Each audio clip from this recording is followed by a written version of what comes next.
You think Aegon suffers from? Does he have alopecia? No, he shaves his head. Oh, he shaves it. Pretty sure. I'm pretty sure that's Huh. how it goes. You thought he had alopecia? Never know. That was your Kind of guess? looks He like. has eyebrows, doesn't he? I don't remember. I just know he has a bald ass head. I know, he probably shaves his eyebrows. Mm. They Well, should welcome be back, white, everyone, too. to another episode of the Popcorn No, Podcast. he's got eyebrows. They're brown. Oh. That's bullshit.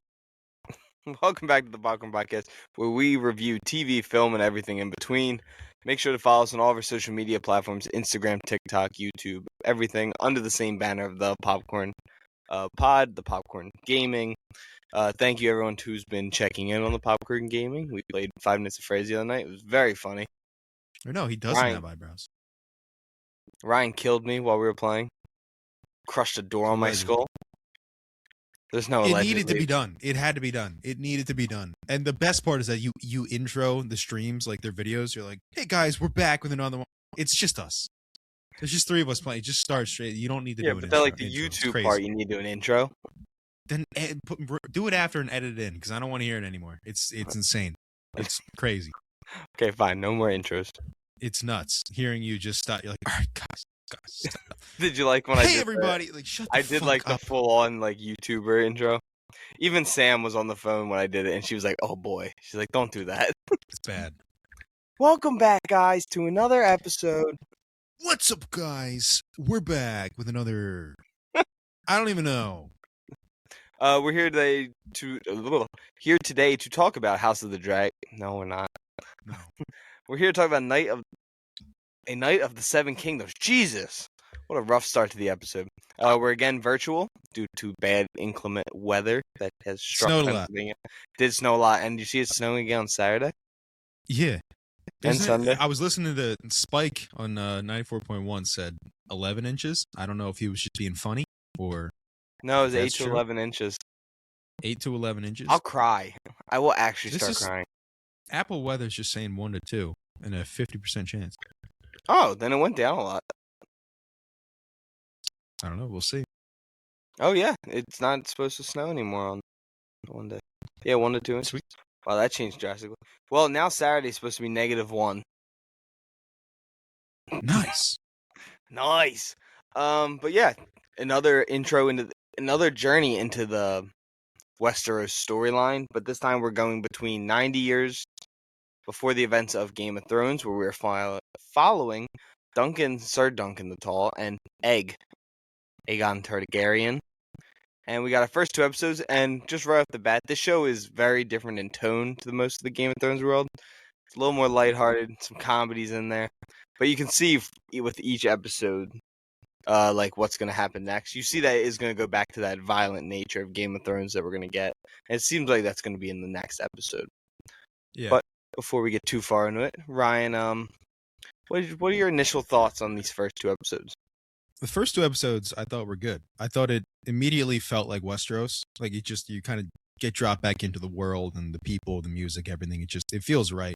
But it does kind of stand by itself. It doesn't feel like Game of Thrones or House of the Dragon in tone. It has its own kind of, like you were saying, at this point especially, it's kind of a less serious story, more of a fun time. So just a nice 30-minute couple episodes. I know, 30 minutes. Just kind of chill, fun stuff. It's nice though. For now. It's not going to be fun soon, but Yeah, it's gonna take a turn.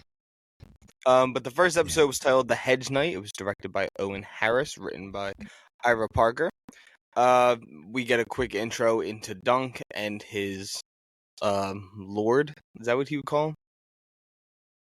No, he's a Sir Aryan of Pennytree. We didn't see him carrying his body and burying him to start off the show. And then right away it gets into the humor with when he's like, "You didn't beat me," and they cuss all the times he got smacked. Mm-hmm. But this show, I think, what I'm gonna love about it is just the chemistry between Duncan and Egg. I like so far how they act with one another, and I feel like it's blending very well. And I like the decision to let this be lighthearted, that they didn't feel like they had to change it so much to make it this darker and fit more of the tone of the first 2 shows. Yeah, I agree. That's it. You got nothing else to add to I me? don't know much. Yeah, no, it's tough to talk about things you like because I just watched them back to back and I was like, yeah, sweet, solid. Yeah, I think it's tough. It's tough for me to get super excited right now because I know like the general story of the Duncan Egg story, so I know kind of what happens eventually, but I just don't know like. Not that I'm not interested in this season, but I know this season is going to be fairly. I hate to use the word boring, but I know not a lot's going to happen. So I'm kind of like watching this, like, all right, we'll wait, we'll enjoy it for now and then wait till it really picks up a little later on. But still, the first two episodes were very good. I'm still going to watch the show 100%. Just I'm not fully into it yet. Yeah, I think it's not the most crazy story. It's not like Game of Thrones or House of Dragon where you know this epic battle's coming right away. So it's going to be a little bit of a slow burn. And the big thing for this season is going to be this tournament, it seems like, through every Yeah. trailer and everything. This is the main arc of the story. But early on, we see him traveling to Ashford, and that's where he runs into Egg for the first time. It's a nice little scene where Egg's is pretending to be a knight on top of a horse, and he always uses the term, "I'm gonna leave you with something on your ear." He's gonna hit him on the ear. Yeah, I don't know. Some Some British lingo. language right there. Yeah, some. But I like that he refuses them, and then it goes forward. He gets to the tournament. He meets Plumber, who's also a squire, and I just think the way that Duncan is, it's so different from every other character we've seen. Like in this universe, they always seem like well mannered. They seem confident in their skills, and he's the complete opposite. He's a giant dude who slouches. He's nervous. He's a fool when it comes to talking to people. He's a But dumbass. he's a complete dumbass. I'm trying to think of. He runs into what's his name? We know this family. They're the kings in Game of Thrones. The Baratheon. Baratheons? Is that who you're talking Yeah. about? Yeah. Yo, that Baratheon is awesome. Lionel. He rules. He rules. Yeah. He's a cool dude. We see him for a little bit in the second episode, which I think the second episode wasn't great. I kind of felt like it didn't do very much. It kind of felt like a filler episode. Okay. But I also know that there's stuff that there's going to be like episodes where not a lot happens. But this first episode really brought me back to the world, especially with the sour taste I feel like I have in my mouth from House of the Dragon, and kind of feel like they kind of teased us with that second season. They never really got to the war when I for sure thought that was going to be the halfway point. Mm-hmm. But this started off, and I like every decision they've made. So I like it's very subtle, but they keep making the jokes about how many bugs there are. When he's like wiping the flies away from him, which is not really a big thing in the universe to do. But if you were living here, you'd be running into these bugs all the time. It is a disgusting place. It's a horrible, horrible time to be alive. Like, it's just, there's nothing good. But Duncan, when he tries to join the tournament, he's told no one witnessed him become a knight, so he needs to seek out Dundarian, something like that. He needs to find the sir that his father served with Arian of Pennytree, his lord, his sir. Yeah, which is just a long shot, especially after he meets the guy and finds out he's just a complete dickhead. But yeah, that's gotta be a tough ask. Just walk up and be like, "Hey, sir, fucking angry, kills everybody he sees. Can you go like vouch for me real quick?" There's no way that was ever gonna work. But yeah, I mean, everything so far, Duncan is just awesome. I think the casting has been great so far. Yeah, and I think Duncan and Egg have been really good. And the guy who's playing Lionel Baratheon's been great. I think he's been kind of like the standout to everything. Because we knew about Duncan and Egg, and we didn't know how everyone else was going to pan out. And Lionel's just like this fun, drunk, just like Robert Baratheon. Is that? This dude is nothing like Robert. No, I'm saying, is that Baratheon from season 1 Game of Thrones? Yes. Yeah. No, I was saying like it's so different from. I was trying to figure out like. Oh, okay. Yeah. I didn't want to say the wrong name though. But I love drinking and not caring is kind of similar, but and probably sleeping with a bunch of women. Yeah. But I really liked the whole feast sequence in episode 1. when he just goes to this party and he's not thinking anything of it. And then all of a sudden Lionel like calls me, he's like, "Why are you here?" And he's like, "To eat." And that's like his whole reason. He's like, "You came empty-handed to my tent." And then he like kind of like puts his hand out with like the pastries munching on. He's like, "Food." Yeah. He is I such did like a you see him think moron. about it. He's like, "What do you have to offer me?" And he's like, "Fucking half-eaten donut. You can't do that. Nothing." He I is also an idiot. like, I do like that he says it too. yeah, When Eggs asks him, he's like, "What do people call you growing up?" He's like, "Dense." What did you do? Nothing. Egg is a so moron. funny. It's great. Yeah, Egg's really, really good. He's It's tough. extremely It's tough smart to find a too. good child actor, but he's really good so far. Yeah, I mean we've definitely talked about some bad child acting on this show, and I will say this kid is definitely not one of them. He is charismatic. He's funny. He's very good with his timing, and the way he like looks up at Duncan when Duncan says like the whole sequence with the artist who he's gonna have paint his shield for him. Yeah.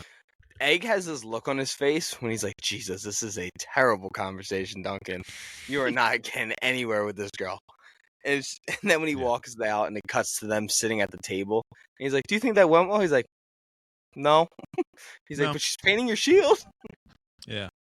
Yeah. It's funny because you think like, I mean, obviously spoilers. If anybody doesn't know the twist of who Egg is, but like you think about those scenes, you kind of realize like he's probably seen real knights, real like suave dudes talk to ladies constantly in the castle growing up, and he's like, "That's not. I've seen 20 dudes do way better. Like, just you're an idiot." Or the scene where he's like, "You don't look like a knight. Do all knights look the same?" No, Yeah. they don't look like you. Yeah. But going back to the scene with Lionel, I like how Lionel's telling him like, "You're tall. Be tall. Like, don't be afraid to be tall."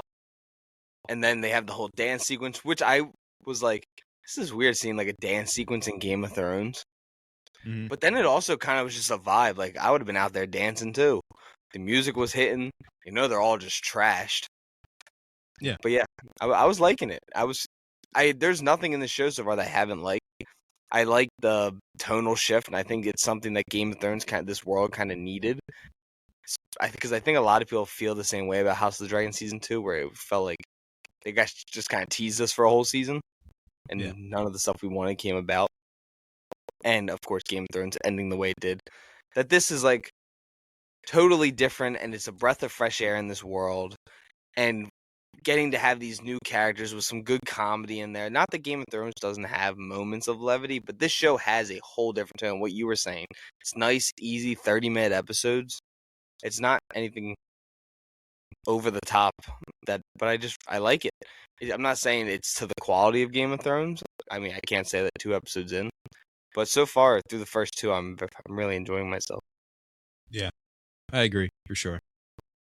Moving When's on House to of the Dragon come back? Is there any? I don't think there's any update. I don't have a update. I don't know. I got nothing. Let's see. Hot D release date. Summer 26. All right. Oh my god, that's so far. It's Actually, I guess 6 it's not months. They're saying like June.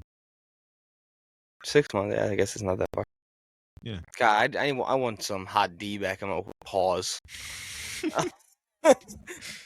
They get domed by some hot D. That's a pause.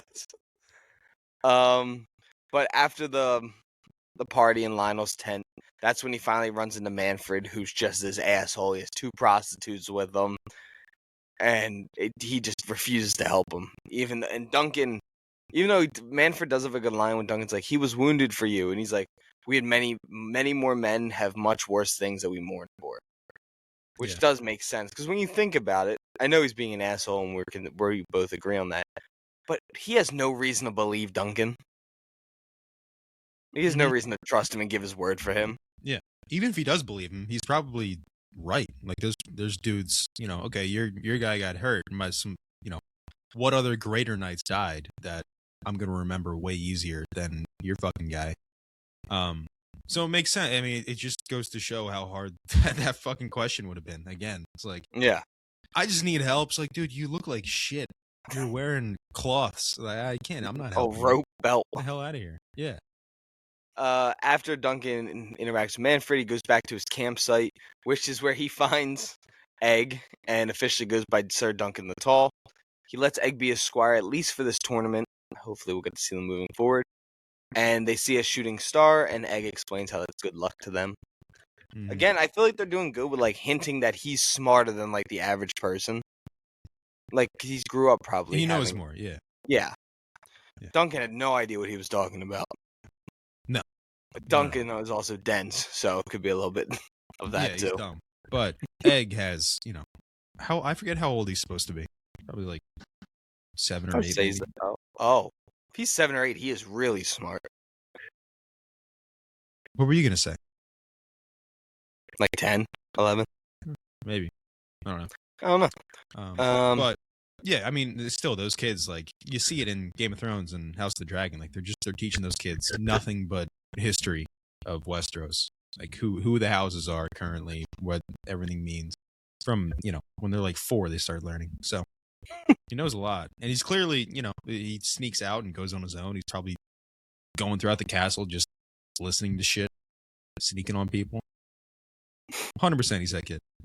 Little Duncan. Yeah. Not Little Duncan. Little Aegon. Yeah. Just having a good time.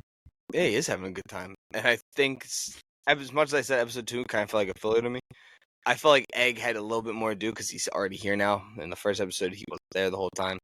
But the second episode is titled Hard Salt, right? Yeah. Hard Salt Beef, and this was also directed by Owen Harris, written by Ira Parker and Zira Barnes. Duncan has to get into the tournament, so he goes to the Master of Games room, which is where he runs into a Targaryen and a Tyrell, which is pretty cool. So we're seeing a couple of different families. And I feel like there was another family that you see their flag for a second, but I can't remember who I thought it was. Maybe. I don't know. I wasn't paying that much attention. Even when I watched Game of Thrones, I had a hard time keeping track of everyone. Mm-hmm. But no one remembered Aerion serving them, so they kind of give him a hard time about it. Oh, yeah, Baelor shows up. We see his entrance. The King's Guard. We're starting to see more of the people showing up for this tournament as it gets closer and closer. Duncan gets his armor. Well, he hasn't gotten it yet, but he's put in his order, quote-unquote, for it. Which you see in the coming up episodes that he does add some color to it. Give himself a little bit of a differential from everyone. Yeah. And then what's the name of the girl who paints his shield for him? Tansel? Yeah. Yep. Tansel. I don't know. One of those. It's about Florian the Fool. Duncan then asked her to paint the shield. She's like, "What do you want me to paint?" And he's like, I have no idea. How do you not have an idea, Duncan? I felt like that was like secondhand embarrassment for me. Him being like, I don't know what to paint on it. What's yours then? What do you paint? A sword. You're a loser. Maybe just a dagger a sword. Through a skull. A dagger through a skull. Yeah. You're getting your shit kicked in immediately.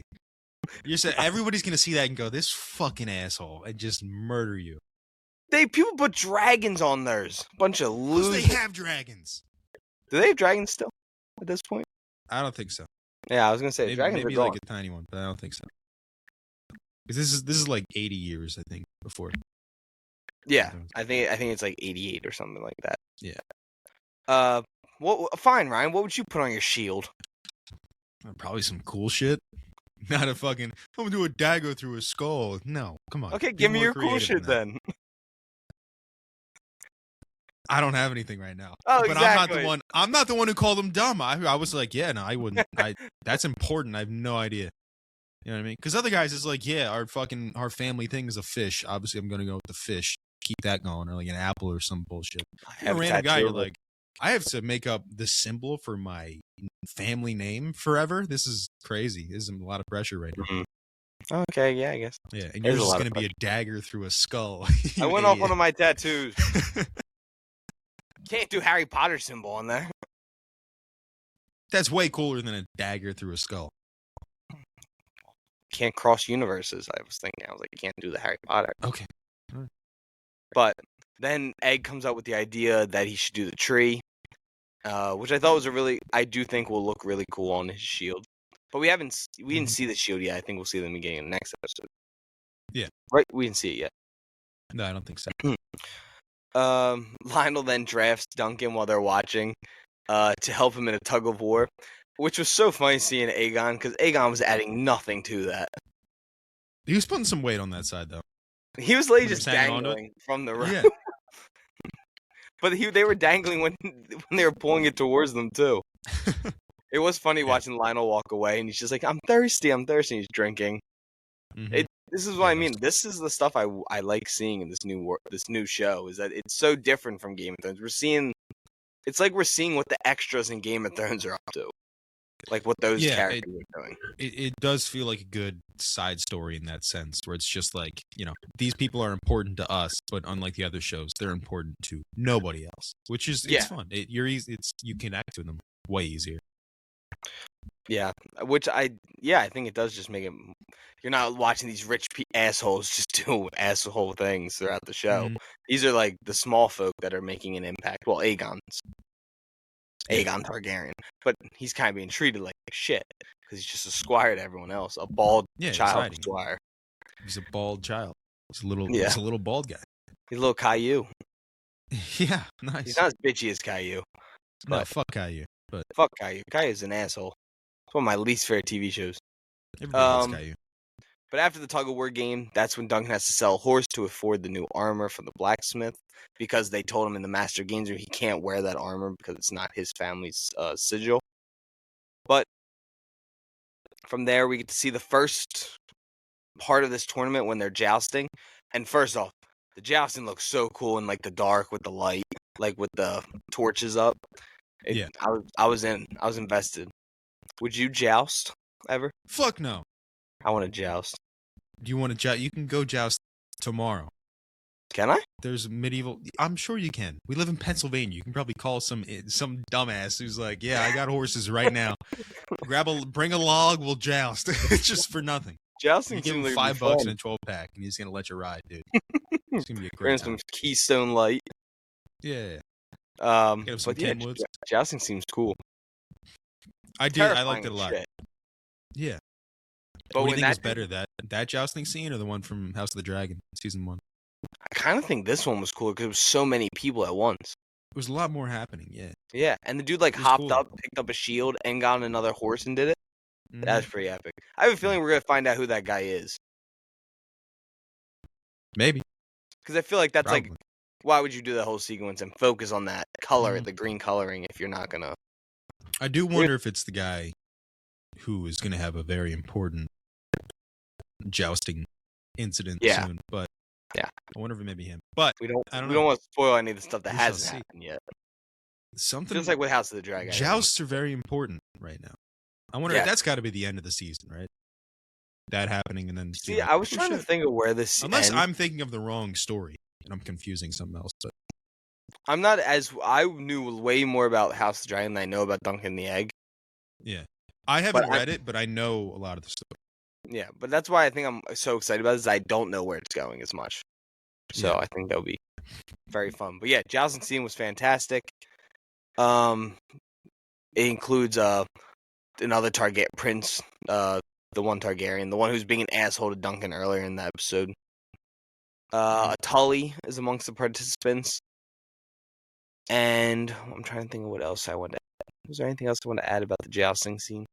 Yeah, I think just the way they filmed it felt nice. I think the dark, because I feel like every time we see it's been in the middle of the day, so it's brighter and everything.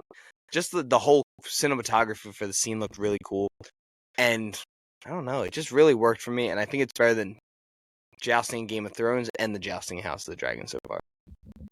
Yeah, it was shot very, very well. Like you said, all the torchlight and stuff looked really cool. Just the fire lighting it up all in the dark. It was cool. And I also like the scene with when Egg is getting really into it, and Dunk's kind of having flashbacks. Mm-hmm. When he becomes not so sure, he's like, the idea. Yeah, I think he's finally coming down. He's like, oh fuck, I have to fight lords. I have to joust the Targaryen. I'm gonna fucking die. It's terrifying.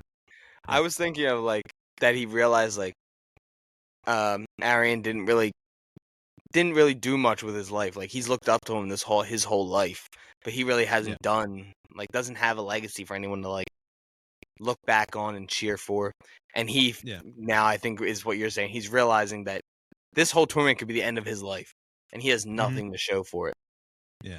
I did like that when he was like, Sir Arlen wasn't a good swordsman or jouster. He's like, he sucked. When he just realizes it. And Egg's like, yeah, but you don't have to suck. You can be good. You can be better. Yeah. Yeah. And that ends up being the ending of episode 2. Again, these are only 30-minute episodes, so it's a lot more shorter than the Game of Thrones. I mean, it's half the time.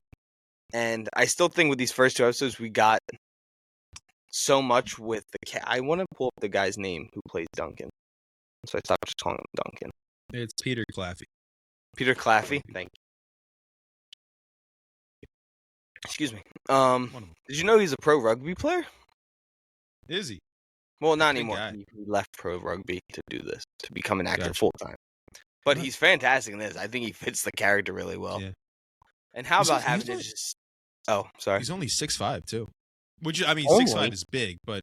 It's a giant. I feel like he looks bigger in the show. I don't know if they just casted really short people, or if they had a... They're probably casting people that are, like, average height. Maybe. Right around the 5'8", 5'9" region. Yeah. When you're under. I am not under. I swear. You're going to keep saying this, and one day I'm going to see someone, and they're going to be like, wow, you're way taller than I thought. No. You're 5'2". You're 5'2" Italian, mate. You're Mario. You're Mario. You're just going around jumping, having a good old time. Breaking shit. I'm the same height as my girlfriend. We're both just standing at 5'2". But going back to... You gotta go punch a monkey in the head. You're like, come here. Yo, I saw Primate. I know you gave it. What'd you give it? A 4-star or 3.5? 3.5. You do have to like kind of throw some thoughts out the window about it, like the whole idea. For sure. But at the same time, it was so much fun. That's good. Slushy and a large popcorn movie for sure. Yeah. Better than The Rip. Nice. Better than The Rip? Better than The Rip. Rip wasn't bad. I still gotta watch The Rip. I heard it was like the best bad movie in a long time. Yes. Like it was like, that was dumb, but it was cool. They're that kind of but it might be Ben Affleck's best performance in like a decade. Matt Damon though, kind of under his standard. Okay. That was like my thing. He's tired from The Odyssey. What's it called? The Odyssey, yeah. You gotta take a break from filming after The Odyssey. Yeah, you gotta be like, Jesus Christ, I had no fucking sun for a month. Chris put me on a fucking boat in the middle of the ocean for a month. He was like, all right, he's like, I fought a real Cyclops. Yeah. There was a goddamn hurricane. What? He had to storm a city. For one scene.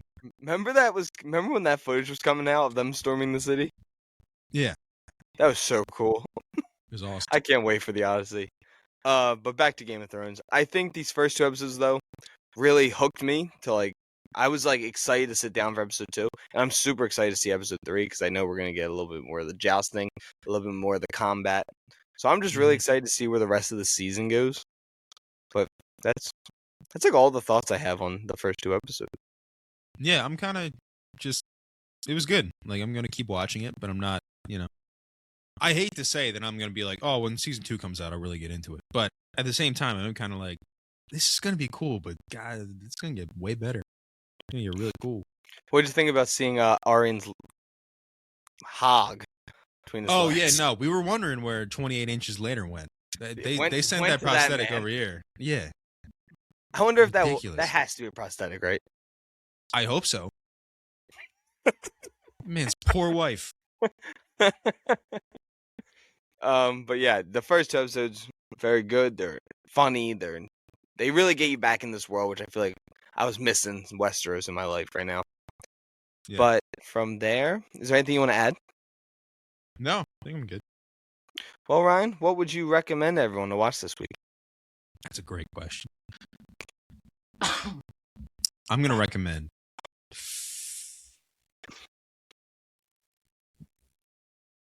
Game of Thrones. It's a good show. It's a really good show. It's a great show. The ending's dog shit, but it's a great show. It is a great show. I'm going to recommend the movie with the best jousting scene of all time. and that is The Last Duel, a movie that I really enjoy. Speaking of Ben Affleck and Matt Damon, both in that film. Yeah. But yeah, I think it's really good. I think it has a great ending to the film. Yeah, that's all I really have to add. I thought you were going to cut me off, so I didn't really have anything. No, it's just Adam Driver did it. Oh, he definitely did it. Even his point of view, you're like, he did it. He did it. He's not. Bring your mic closer. You got quiet all of a sudden. He did it. He's not nice. Yeah, why are you all of a sudden quieter? He for sure did it. Why am I touch your quiet? gain? I didn't touch anything. I'm just making sure. But yeah, go check out The Last Duel. It's on HBO Max right now. And go watch Game of Thrones, which is also on HBO Max. Yeah. And yeah, make sure to go follow all of our social media platforms. It was a shorter episode, but I also have one of the solo ones about Primate and the Rip coming out, so you get double us. There's a movie coming out soon that we need to go see. I can't remember what it is. But I don't know. Yeah, I have nothing else to add for this episode. Neither does Ryan. So thank you guys so much for tuning in. Again, follow us on all of our social media platforms. Thank you for the continued support on the social media platforms. And yeah, we will see you guys in next week's episode, which we will review episode 3 of the show and possibly a film. Ryan, what would you like to leave everyone with? That's it. Good night, Pennsylvania. Good night, Pennsylvania. Good night.